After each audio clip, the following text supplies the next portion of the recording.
अनजाने में हो रहे दोषों, गलतियों या पापों का पता लगाने के लिए आत्म निरीक्षण, जागरूकता और नैतिक मूल्यों पर ध्यान देना जरूरी है। नीचे कुछ तरीके दिए गए हैं जिनसे आप अनजाने में हो रहे दोषों का पता लगा सकते हैं। आत्म चिंतन और ध्यान। रोजाना कुछ समय आत्म निरीक्षण के लिए निकालें।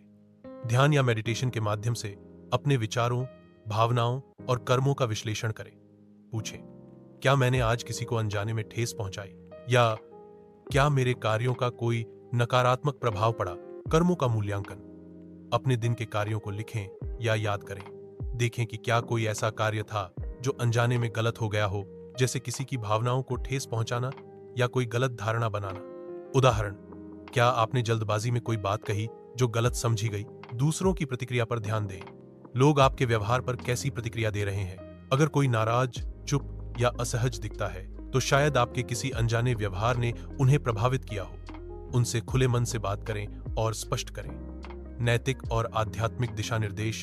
अपने धर्म या विश्वास के नैतिक सिद्धांतों का पालन करें। उदाहरण के लिए, हिंदू धर्म में अहिंसा और सत्य जैसे सिद्धांत अनजाने दोषों को कम करने में मदद करते हैं। नियमित रूप से शास्त्रों या नैतिक कहानियों का अध्ययन करें जो सही गलत का मार्गदर्शन करें। प्रायश्चित और सुधार।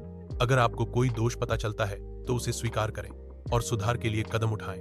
प्रायश्चित के लिए प्रार्थना, दान, सेवा या क्षमा मांगना जैसे कार्य कर सकते हैं। उदाहरण, अगर आपने अनजाने में किसी को दुख पहुंचाया तो उनसे माफी मांगें। गुरु या सलाहकार से मार्गदर्शन। किसी विश्वसनीय गुरु, आध्यात्मिक मार्गदर्शक या बुद्धिमान व्यक्ति से सलाह लें। वे आपके व्यवहार या कर्मों में छिपे दोषों को उजागर करने में मदद कर सकते हैं। नियमित अभ्यास। रोजाना अपनी दिनचर्या में कुछ समय सद्गुणों जैसे करुणा, धैर्य, सत्य को बढ़ाने के लिए दें। इससे अनजाने दोष स्वतः कम होने लगते हैं।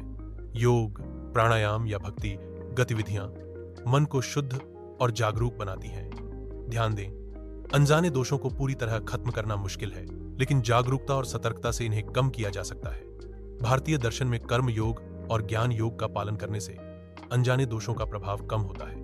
यदि आपके पास कोई विशिष्ट स्थिति या उदाहरण है तो उसे साझा करें ताकि मैं और विस्तार से मार्गदर्शन कर सकूं।